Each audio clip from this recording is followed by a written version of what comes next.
Hey everyone. So today I thought to myself, let's do a kind of a beginner tutorial on pretty much Photoshop. Hopefully, if people appreciate this tutorial, we can actually jump into a bit more advanced stuff such as masking and how to create certain selections and deformities and stuff like that.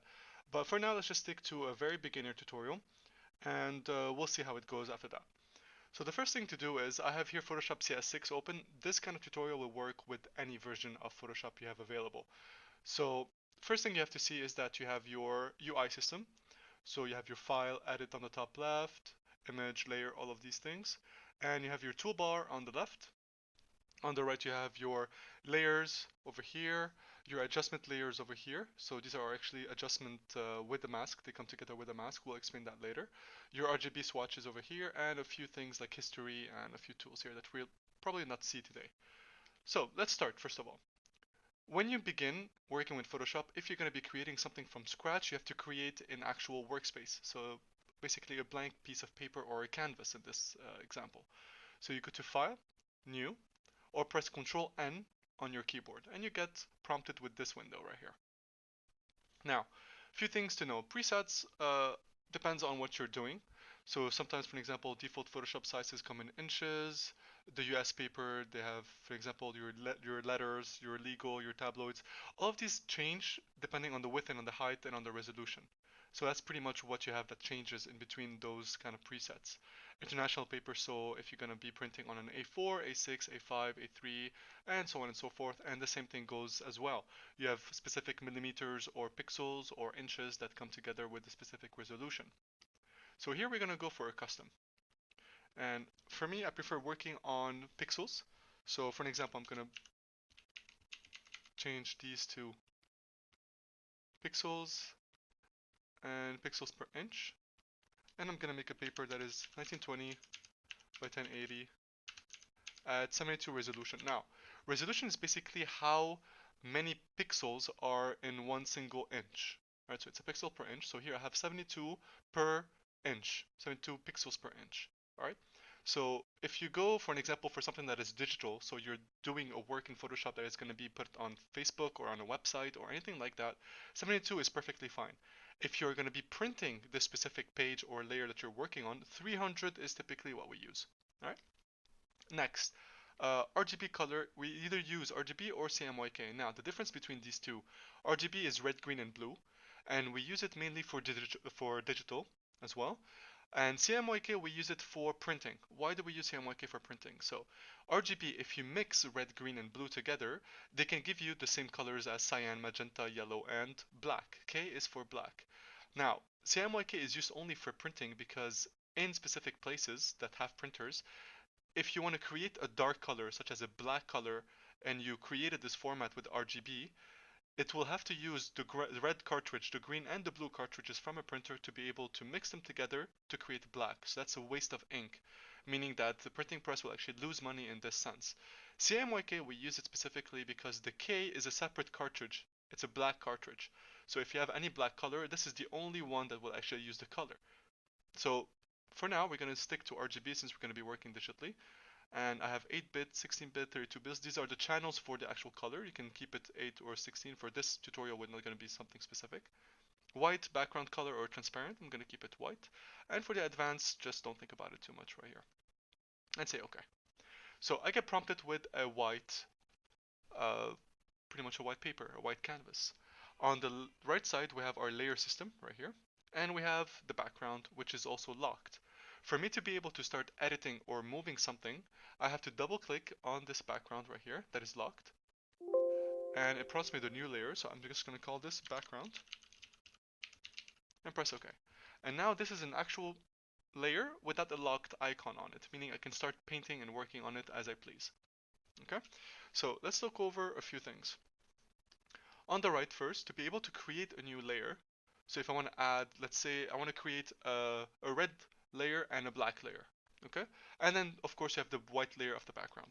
So on the bottom right here, on the bottom right, you have something called new layer. So if I click it, I'm going to get a new layer. So I'm going to create two of them. By double clicking on it, I can change, by pretty much double clicking on the actual word of layer 1 or layer 2, I'm able to change this. So it's going to be our red. And this one, double click on it, it's going to be our black. And the background is going to stay white. So, in the layer system, for me to turn on and off these layers, I can use the actual eye icon next to the actual layer. So let's say for the red, I'm going to take my brush, which is right here. Let me find it.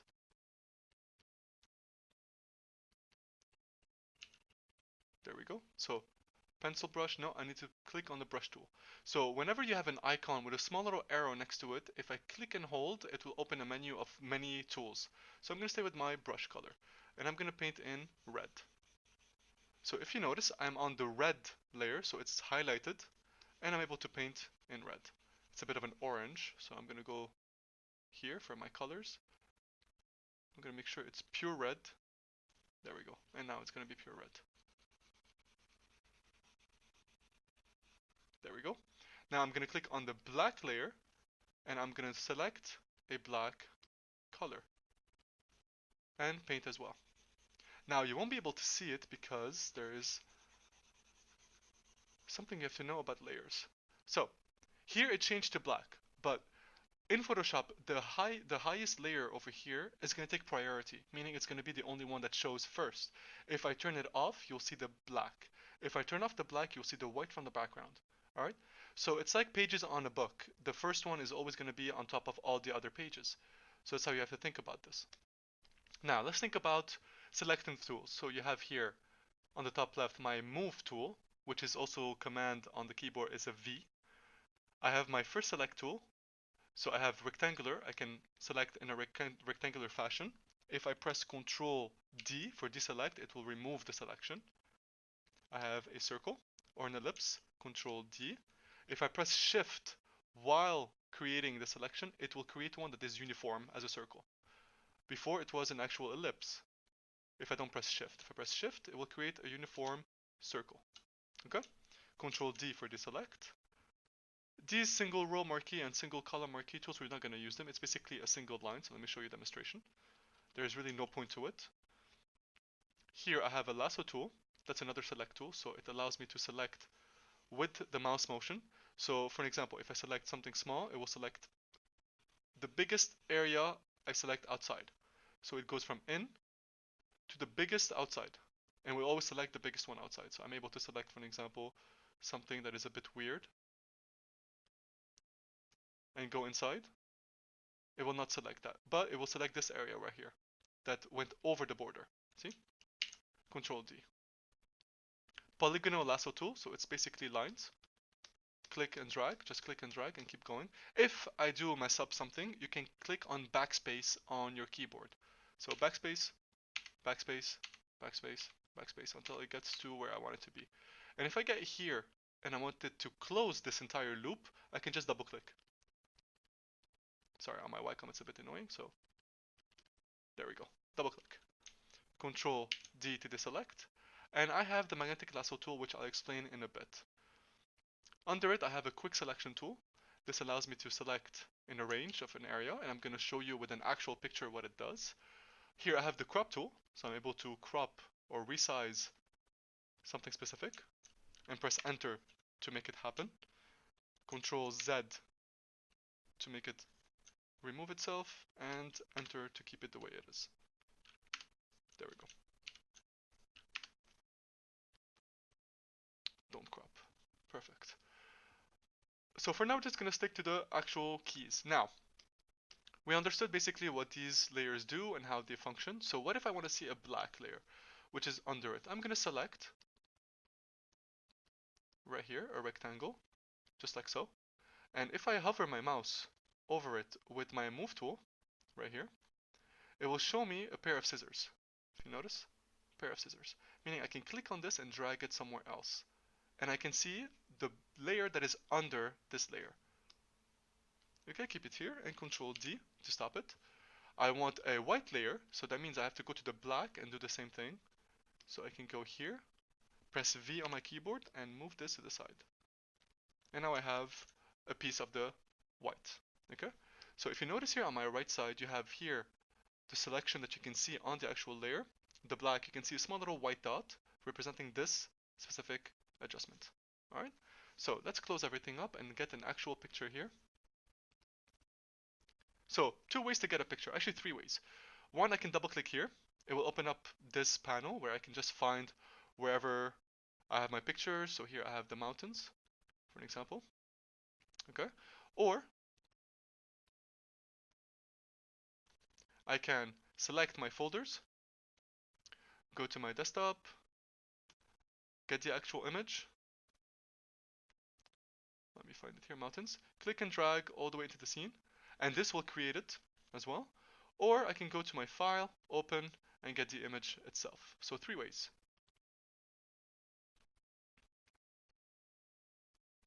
Mountains. Perfect. So of course, always, I'm gonna double click, remove the lock, and call this mountains. Now, here I want to start removing the sky and replace it with a sky of my own. So a few things you can do here. You can use the quick selection tool, and to be more precise, you can use the polygonal lasso tool. Both of them work. Right? Either way, if I start with the polygonal, I can continue with the quick selection tool. So I'm going to go with the quick selection tool and just click and drag. The quick selection tool, what it does, it understands the variation of colors. So it knows that here, for an example, there's a brown, here there's a blue. If I'm clicking on the blue, it's going to select the blue only. Alright? And here I have a few trees, so I'm going to also remove the trees completely. My selection is done. I can press delete on my keyboard.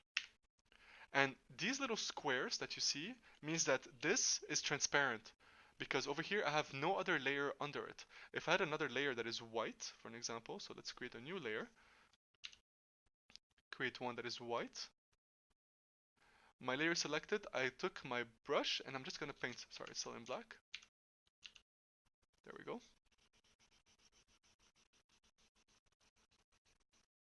Alright, and I take this layer, click and drag it under the mountains.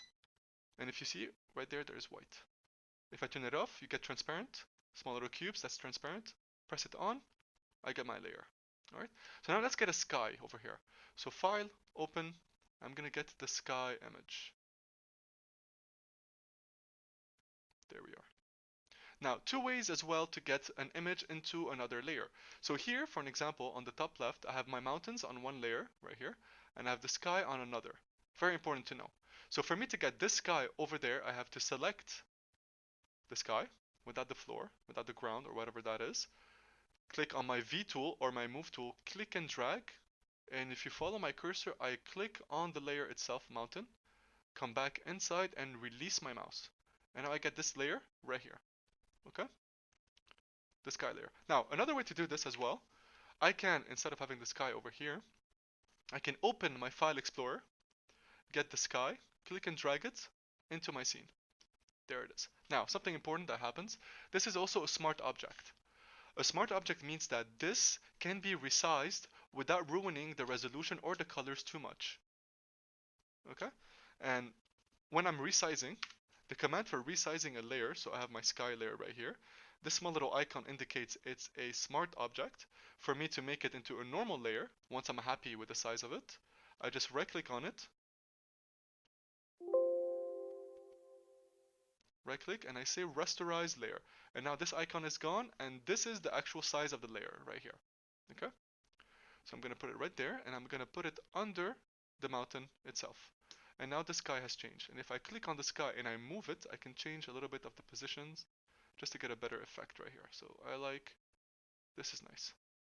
Right where it is. Perfect. Alright, so this is as a start. I'm also going to change the color of the actual water right here. So I can go to my mountain layer, take my quick selection tool from the top left here, and select the blue of the actual water. Perfect. Now I want to change this color, and it's found on the bottom right here. I get an icon right here. Let me just get the name out so you can see it.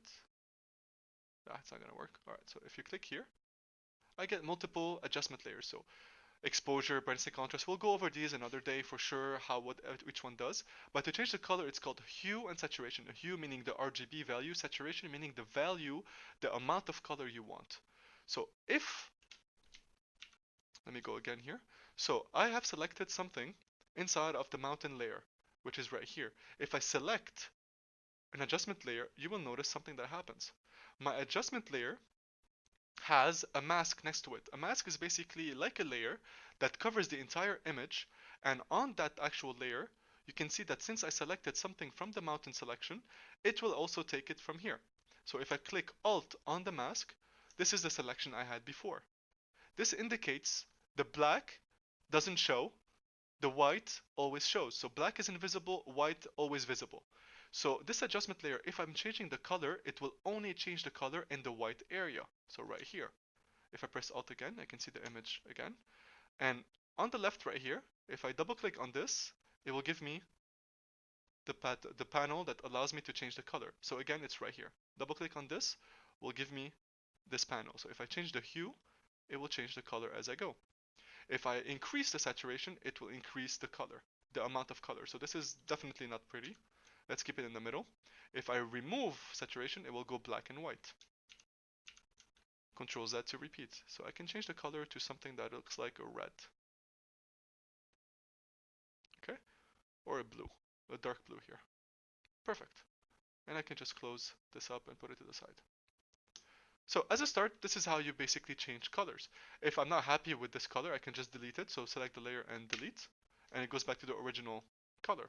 So for an example, let's do another example here.